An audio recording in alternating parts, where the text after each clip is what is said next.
Hola, ¿qué tal? Aquí estamos nuevamente para compartir la lección de esta semana, la lección número 7. Lealtad suprema, adoración en medio de la guerra. ¿Alguna vez has fracasado? Probablemente que no solamente una vez, ¿verdad? Porque si tú dices que no has fracasado, quizás no estés vivo o no vivas en este mundo. Siento, pienso y creo que todos hemos fracasado. Y no solamente una vez, quizás muchas veces. Pero, ¿por qué hemos fracasado? ¿O para qué hemos fracasado? Hemos aprendido la lección. Del fracaso nos levantamos y continuamos. Porque no podemos quedarnos tirados, cabizbajo, sino que tenemos que levantarnos y seguir hacia adelante. Ese es el propósito de Dios. Israel había fracasado una, otra y otra vez. Pero ahora nuevamente Dios los toma y les muestra el camino para que ellos puedan ser victoriosos. Pero a ellos les toca decidir, así como a ti y a mí. Oramos. Señor, le damos las gracias porque nos ha cuidado y bendecido y que al estudiar nuestra lección usted nos pueda dar sabiduría y que podamos tomar estos ejemplos como nuestros y saber de que usted es el que dirige y el que usted nos da esa nueva oportunidad. Por favor, quédese con nosotros en el nombre de Jesús. Amén. Nuestro versículo para memorizar esta semana lo encontramos en el libro de San Mateo, capítulo 6, versículo 33, un versículo también muy conocido. Busquen primeramente el reino de Dios y su justicia, y todas estas cosas les serán añadidas. Qué bueno, ¿no? Qué bueno es Dios. Ah, yo sé que tú tienes muchas cosas por las cuales agradecerle a Dios. Dios te ha bendecido tantas veces. Pero ¿sabes también cuál es nuestro mayor problema de nosotros los seres humanos? Que siempre estamos enfocados en las cosas materiales y siempre queremos más y más. Y, y en lugar de poner a Dios en primer lugar, lo ponemos en último lugar. Ya, cuando ya no hay posibilidades, corremos a Dios. Y debería de ser al contrario, ¿no? Es por eso que Mateo 6:33 dice, busque primeramente el reino de Dios y su justicia. Porque, ¿qué ganara el hombre si tuviera riquezas, oro, propiedades y se perdiera? Pues de nada, ¿verdad?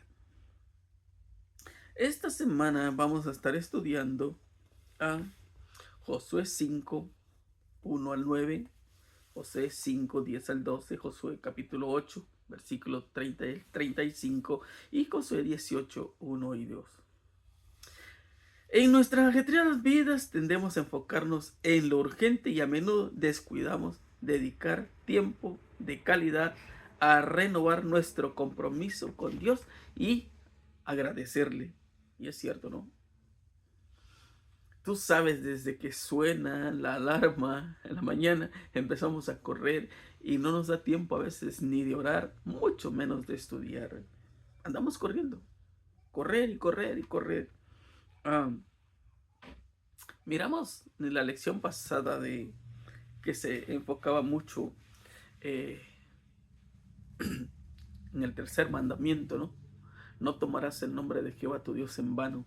Y miramos que acá falló, ¿verdad? Pero hoy nos vamos a enfocar también no tendrás dioses ajenos delante de mí.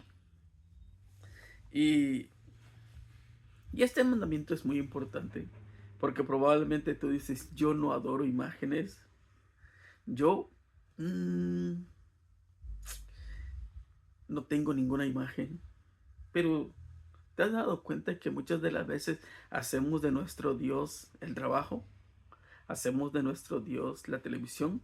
Hacemos de nuestro Dios el dinero. Hacemos de cualquier cosa nuestro Dios. Pero Dios es muy claro. No tendrás dioses ajenos delante de mí. Yo soy tu Dios y Él solamente es el Creador. En Josué capítulo 5,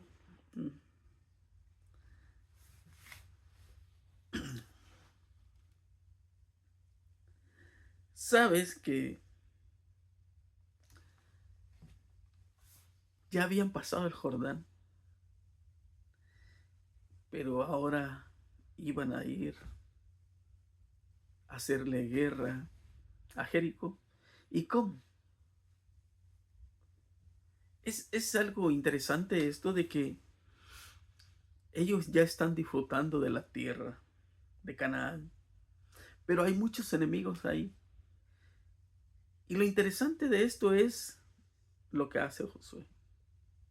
Primero hay que hacer la circuncisión. ¿Por qué otra vez la circuncisión? Ya había hecho una circuncisión y ahora otra circuncisión. O para los que le hizo primero la primera circuncisión habían caído en el desierto. Ya habían muerto.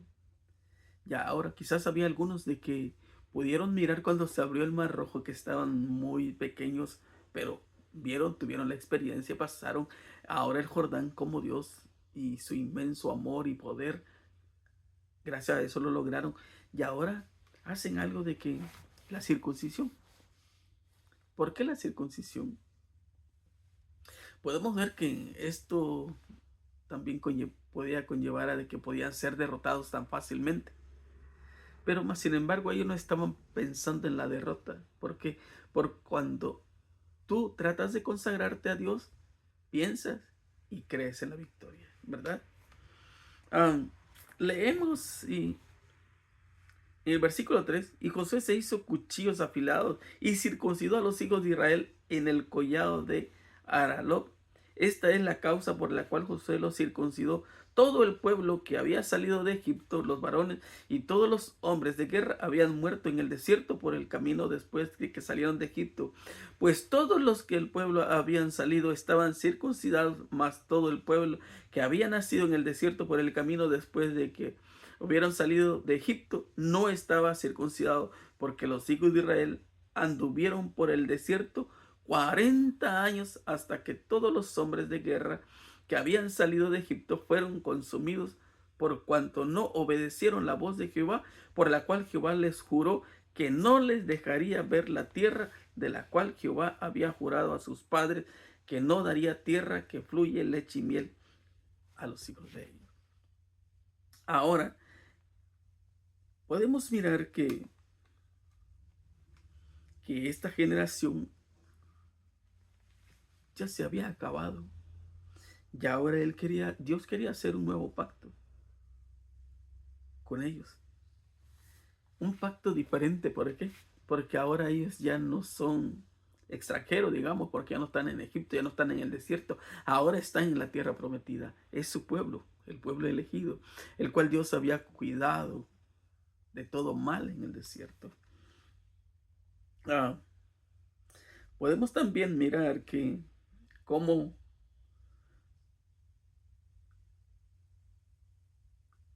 Dios quería que ellos se distinguieran.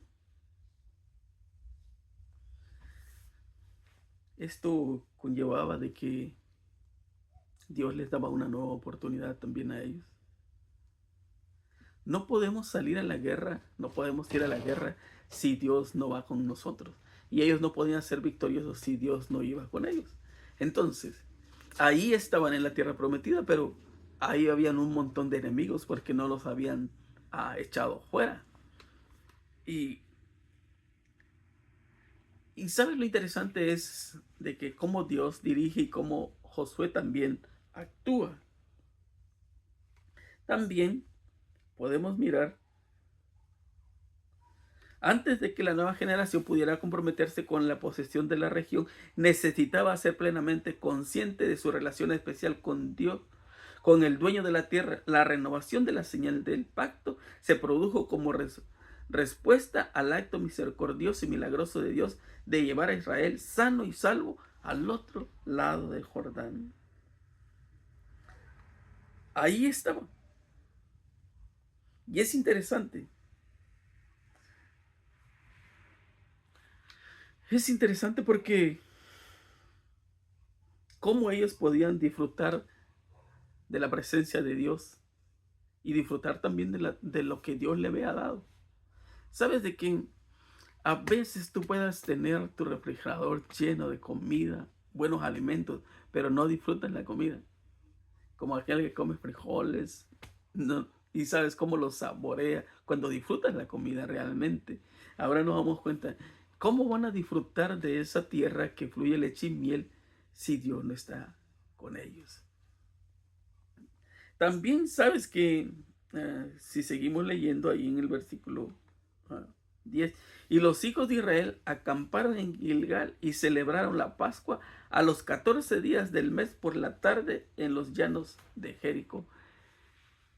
¿Cuánto tiempo tenían que no habían celebrado la Pascua? Casi 38 años. ¿Y por qué no habían celebrado la Pascua? Es triste, ¿verdad? Era un recordatorio cómo Dios los había liberado de Egipto. Y también es para que ellos supieran de que cómo los primogénitos de Egipto habían caído y los hijos de ellos ni uno. Y era un recordatorio para que ellos supieran cómo Dios es poderoso. Y Él se los mostró. Ya habían pasado ya casi 38 años de esa celebración. Mucho tiempo. Muchísimo. ¿Pero por qué? Es que Dios rompió su pacto. Bueno, Dios no, sino que el ser humano rompió el pacto. Los israelitas rompieron ese pacto al no creer en Dios, al no confiar en Dios. Y es por eso que todos cayeron en el desierto. ¿Te imaginas cuánta gente murió? A veces te quedas sorprendido cuando dice, por fornicación, nada más 24,000. ¿Te imaginas? Y a veces me pongo a pensar cómo nosotros podemos ser tan necios, ¿no? Y, y muchos de nosotros no aprendemos de nuestros errores. Y a veces cuando nosotros fallamos, ese error, ese fracaso nos lleva a reconocer y a aprender, tomar la lección. Pero a veces es necesario caer bajo para que nos demos cuenta. El pueblo de Israel había caído ya abajo, ya estaba abajo. Mas sin embargo, Dios en su divino amor, infinito amor, lo quiere levantar. Quiere ponerlo en lo más alto. Pero también el deseo de Dios es que ellos reconozcan quién es Dios. Y muchas de las veces a mí, o quizás te pasa a ti, se te olvida quién es Dios. Cuando nosotros tenemos problemas, cuando nosotros tenemos necesidad, se nos olvida quién es Dios. Ah, la segunda actividad importante que precedió a la conquista fue la celebración de la Pascua. Esta tuvo lugar en la tarde del 14º día del mes en cumplimiento fiel a las instrucciones dadas por Dios. En la ocasión se hizo especial hincapié en el significado simbólico de la celebración de la Pascua. Lo podemos mirar en Éxodo 12. También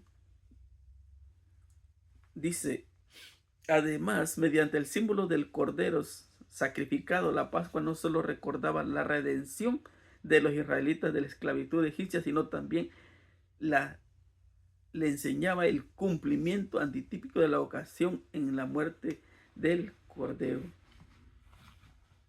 Y es por eso que hoy nosotros ya no miramos ahora que tiene que morir un cordero, ¿verdad? Porque eso, el pasado nos llevaba a Cristo. Era una muestra. Es por eso que Mateo 26 al 29. Y mientras comían, tomó Jesús el pan y bendijo y lo partió y dio a sus discípulos y dijo, tomad, comed, esto es mi cuerpo. Y tomando la copa y bebiendo, y habiendo dado gracias, le dio, diciendo, bebed de ella todos, porque esto es mi sangre del nuevo pacto, porque muchos es derramada para remisión de los pecados. Y os digo que desde ahora no beberé más de este fruto de la vid hasta que aquel día en que lo beba de nuevo con vosotros en el reino de mi Padre. Es por eso que ahora no se hace, podemos mirar que ahora no se hace la circuncisión, porque eso es el bautismo, representa el bautismo. También no se celebra la Pascua, pero se hace la Santa Cena. Y en el bautismo tú reconoces, cuando te sumerges, muere ese hombre de pecado, ahora nace uno nuevo. Es por eso en la circuncisión se hacía un pacto. Y déjame decirte esto de que, mira, cómo es Dios bueno, ¿no? Porque cuando ellos se hacen la circuncisión, ese dolor podía tardar hasta una semana, pero algunos dicen que 3 días. Pero esos 3 días, ellos estuvieron ahí con ese dolor horrible, mas sin embargo Dios los protegió, porque era su pueblo. Cuando tú tomas la Santa Cena, tú haces una renovación de tu pacto. Ahí tú confirmas que tú, a pesar de que fallaste, que yo fallé, hago una renovación de pacto. Porque sin Dios nosotros no somos nada. No podemos estarnos bautizando cada rato, ¿verdad? Tampoco. Pero cuando tú tomas la Santa Cena es la renovación. Tú puedes hacer tu renovación todos los días, ¿no? Día a día, Señor, te fallé ayer, pero hoy no, pero porque yo sé que fallamos y pecamos. Mas, sin embargo, este es también algo que nosotros tenemos que saber, de que no porque tomemos la Santa Cena tú te vas a salvar. Judas tomó la Santa Cena y él se perdió. Es también como está tu corazón. Muchas de las veces, quizás has visto que muchos, dice Pablo también, lo dice ahí en Corintios, que muchos toman mal la cena del Señor. No piden perdón. ¿Eh? Y eso es lo que tienes que hacer. Es como también Pablo también dice, como la circuncisión. No es la circuncisión ahora, sino la circuncisión del corazón. Que no haga cosas malas en mi corazón. Entonces la pregunta sería, ¿cómo está tu corazón hoy? ¿Cómo está tu relación con Dios hoy? ¿Realmente quieres servirle a Dios? ¿Realmente amas a Dios? ¿Qué hay en tu corazón? ¿Sí? ¿Qué hay en tu corazón?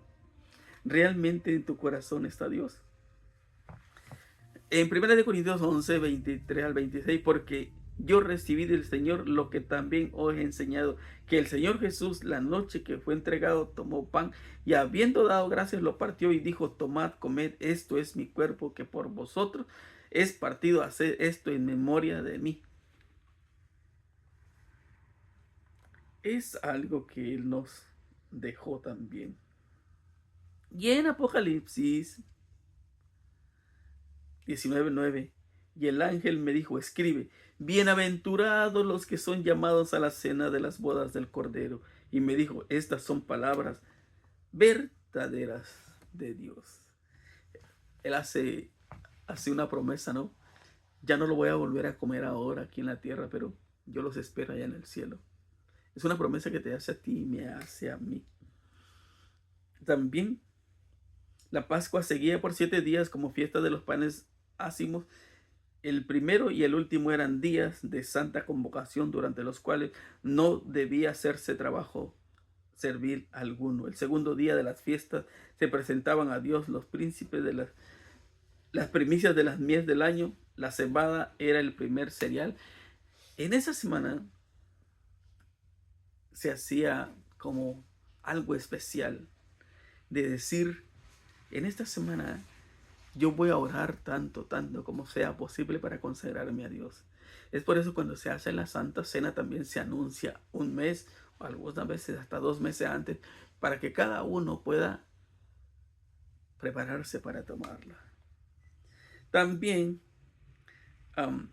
en Josué capítulo 8, entonces Josué edificó un altar a Jehová, Dios de Israel, en el monte Ebal, como Moisés, siervo de Jehová, lo había mandado a los hijos de Israel, como está escrito en el libro de la ley de Moisés, un altar de piedra entera sobre las cuales nadie alzó hierro, y ofrecieron sobre el holocausto a Jehová y sacrificaron ofrendas de paz. ¿Sabes qué? Ellos tuvieron que caminar casi, yo puedo imaginar que casi más de un día para ir, para ir al monte a consagrarse. Esto es algo que me llama mucho la atención, que la confianza de Josué, de llevarlos ahí sabiendo de que estaban en peligro, porque habían muchos enemigos todavía. Ahí no habían salido todos. La confianza de que es Dios el que guía, es Dios el que cuida, es interesante.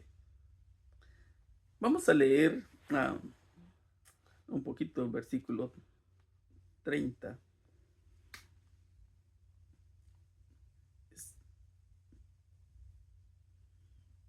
Entonces Josué edificó un altar a Jehová, Dios de Israel, en el monte Ebal.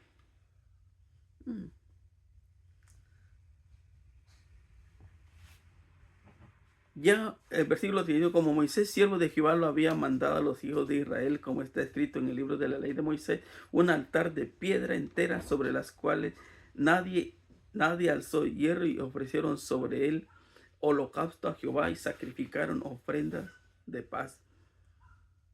¿Te imaginas?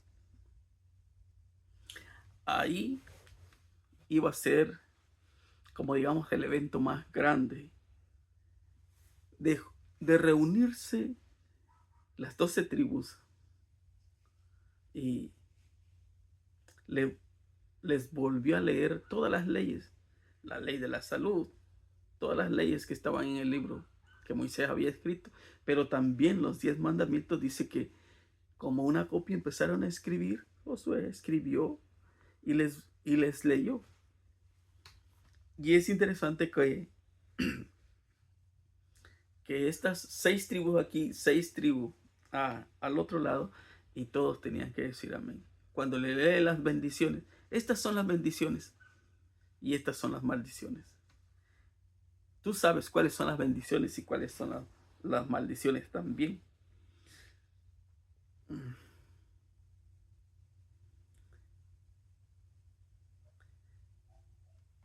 Estaban hacia el monte Gerizim y la otra mitad estaba en el monte Ebal, de la manera que Moisés, siervo de Jehová, le había mandado antes que bendijese primeramente al pueblo.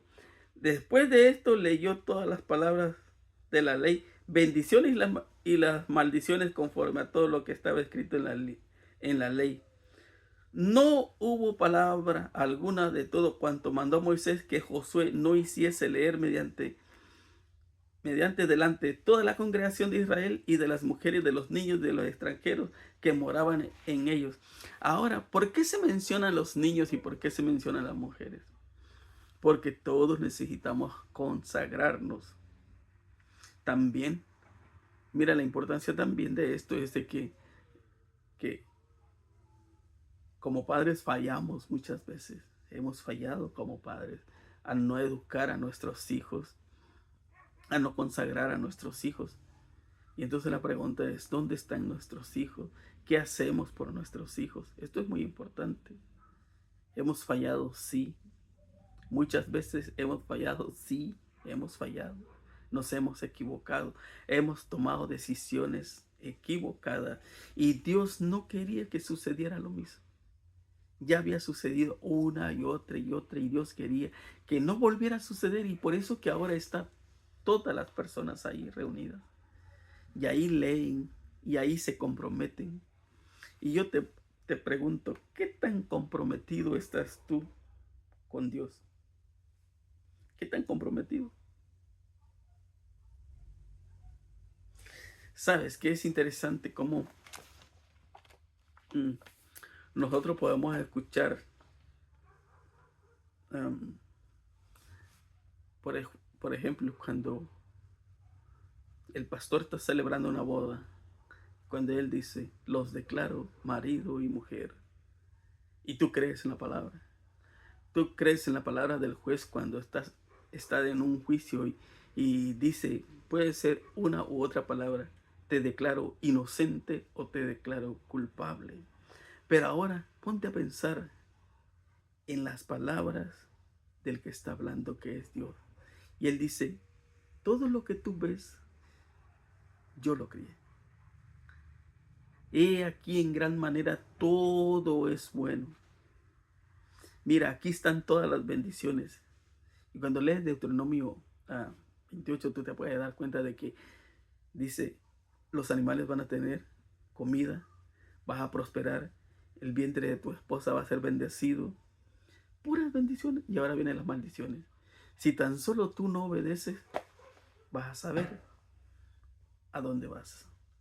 Vas a tropezar, te vas a golpear, te vas a dar cuenta de que no va a haber alimento.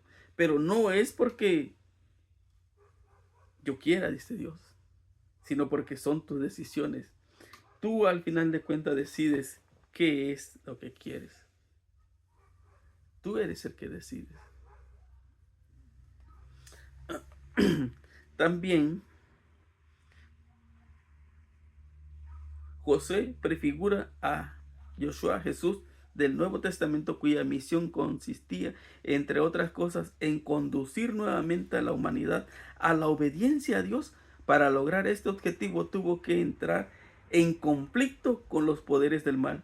Su objetivo final era cumplir los requerimientos del pacto como nuestro representante.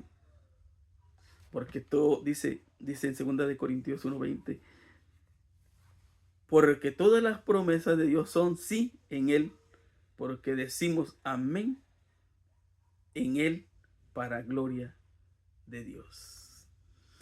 Ahora date cuenta la importancia que tiene en que tú y yo nos humillemos ante Dios, que humillemos nuestro corazón y reconozcamos. Mucha gente, tristemente, tú lo puedes escuchar que dice los 10 mandamientos es cosa del pasado. Probablemente que es cosa del pasado, pero también es cosa del presente, pero también es cosa del futuro. Y tú decides. ¿Sabes que esto es maravilloso? Porque Dios no me obliga a mí, no te obliga a ti. Tú puedes creer. Tú puedes creer en lo que tú quieras. Pero hay una cosa, que cuando Cristo venga, entonces tú te tienes que enfrentar a Él. Sí, tú puedes creer en cualquier cosa, puedes adorar cualquier cosa. Él no te obliga. Él quiere que tú seas feliz y tú eres el que decide. Él ya tomó su decisión. Sí, Él estuvo dispuesto a dejarlo todo por amor a ti y vino a morir por amor a ti, por amor a mí. Y ahora Él me ofrece la salvación, te ofrece la salvación, pero nosotros somos los que decidimos. Él ya decidió. Dice Pablo que Él ya te predestinó para que tú seas salvo.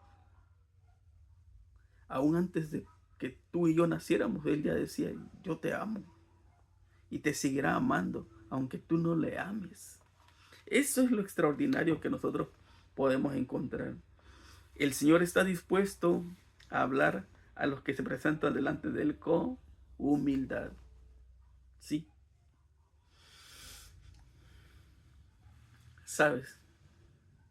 Es por eso que Josué hizo todo lo que estaba en sus manos. Y lo puedes leer ahí en Josué 24. Todo lo que estaba a su alcance. Lo mismo había hecho Moisés. Todo lo que él podía hacer lo hizo. Por amor a la humanidad. Por amor a ese pueblo. Lo mismo con Dios. Él hace todo lo que puede. Lo único que Él no puede hacer es obligarte a que lo ames. Obligarte a que tú abras la puerta de tu corazón. Eso no lo va a hacer. Porque Él te crió en libertad. También lo interesante es de que en el versículo 32, si tú te das cuenta, también escribió ahí sobre las piedras una copia de la ley de Moisés, la cual escribió delante de los hijos de Israel, y todo Israel con sus ancianos y oficiales y jueces estaban en pie uno y otro lado del arca en presencia de los sacerdotes levitas que llevaban el arca del pacto de Jehová, así los extranjeros como los naturales. La mitad de ellos estaba hacia el monte Gerizim y la otra mitad hacia el monte Ebal. De manera, yo a veces yo me quedo sorprendido porque, ¿sabes qué bueno es Dios? Muy bueno. Él busca una manera como llamar tu atención. Los llevó a ese monte hermoso. Habían dos montes altos y aquí estaba la llanura. Y no era tan grande, pero era espectacular. Y ahí estaba esa creación extraordinaria para que el pueblo entendiera quién era el creador, quién era el que hablaba. Dios busca una forma y otra para que tú puedas creer. Y muchas de las veces ni aún nosotros mirando no creemos.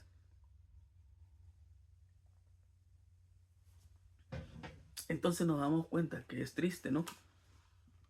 Cómo nosotros no podemos creer en lo que Dios hace por nosotros. También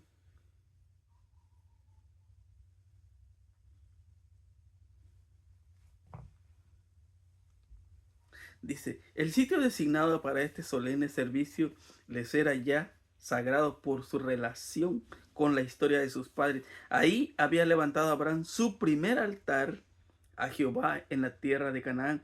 Ahí había hincado sus tiendas tanto Abraham como Jacob. Ahí había comprado este último el campo de la cual las tribus habían de dar sepultura al cuerpo de José. Ahí también estaba el pozo de Jacob, había acabado, y la encina bajo la cual éste había enterrado los ídolos de su casa. ¿Te acuerdas cuando venía de regreso? Al punto escogido era uno de los más bellos de Palestina y muy digno de ser el lugar donde se había de representar esta escena grandiosa e imponente. Entre las colinas áridas se extendía el atrayente y primoroso valle, cuyos campos verdes salpicaban los de olivares y enjollados de flores silvestres eran regados por arroyos provenientes de manantiales vivos. ¿Cómo no quedar impresionado con lo que Dios hace? Dios siempre está y estará al cuidado de cada uno de nosotros. ¿Por qué? Te he hecho la pregunta, ¿por qué era necesario escribir una copia del pacto en un momento visible para todos? Quizás porque a nosotros se nos olvidan las cosas muy fácil, ¿no? Los seres humanos tendemos a olvidar, dice, agrupamos la exigencia cada vez más desconcertante del, de la vida cotidiana en segmentos de tiempo cada vez más breves. Y a veces se nos olvida, ¿no? Y Dios no quería que se le olvidara. Por eso Dios tiene el propósito de dar a conocer los principios de su reino a través de su pueblo. Dios deseaba apartar a su pueblo del mundo y prepararlo para recibir su palabra. Cada día Dios te llama. Y Dios ha llamado a sus hijos en la actualidad para que realicen esa misma obra. Les ha revelado su voluntad y requiere que ellos le obedezcan. Y dime tú, ¿qué tan fácil es o qué tan difícil es obedecerle a Dios? Toda la congregación de los hijos de Israel se reunió en Silo y erigieron allí el tabernáculo de reunión después de que la tierra les fue sometida. Pero habían quedado de los hijos de Israel 7 tribus a las cuales aún no habían repartido posesión. Y aquí donde miramos lo más interesante, de que Dios les había dicho, busquen primeramente el reino de Dios y su justicia. Las 2 tribus y media habían quedado del otro lado del río. Y como ellos se comprometieron a ir con sus hermanos y luchar con ellos. Primeramente buscar el reino de Dios, porque todo lo demás vendrá por añadidura. Y a veces nosotros estamos sumergidos en otras cosas. Dice En Hebreos 6, 19 y 20, la cual tenemos como segura y firme ancla del alma y que penetra hasta dentro del velo, donde Jesús entró por nosotros como precursor, hecho sumo sacerdote para siempre según el orden de Melquisedec. Pero tanto ya presente Cristo, sumo sacerdote de los bienes venideros, por el más amplio y más perfecto tabernáculo no hecho de mano, es decir, no de esta creación. Y en el versículo 12, y no por sangre de machos cabríos ni de becerros, sino por la propia sangre de Cristo. Ahora en Hebreos 10, 19 a 23, así que hermanos, teniendo libertad para entrar en el lugar santísimo por la sangre de Jesucristo, por el camino nuevo y vivo que Él nos abrió a través del velo, esto es, de su carne, y teniendo un gran sacerdote sobre la casa de Dios, acerquémonos con corazón sincero, en plena certidumbre de fe, purificados los corazones de mala conciencia y lavados los cuerpos con agua pura. ¿Qué te dice? ¿Qué te dice eso? Acerquémonos a Él. Nosotros miramos que el tiempo cada día se acaba, cada día más cerca. Y entonces nosotros tenemos que tomar decisión. ¿Servirle a Dios o no servirle? Dime, ¿qué decisión tomarás tú? ¿Qué decisión? Cada uno decide. ¿Sabes?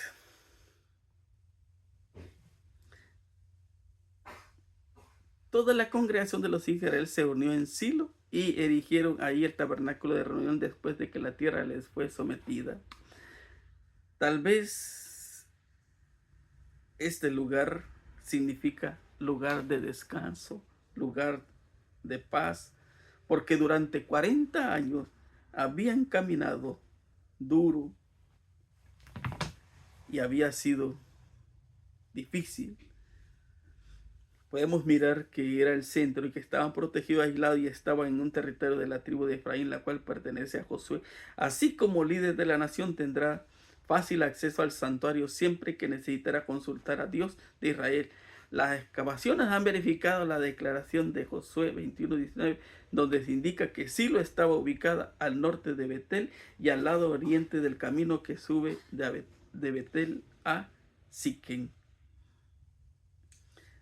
Una vez que sometieron la zona circundante y las tribus de Judá, Efraín y Manasés ocuparon sus tierras, nada impedía el traslado del tabernáculo a su lugar protegido en Gilgal.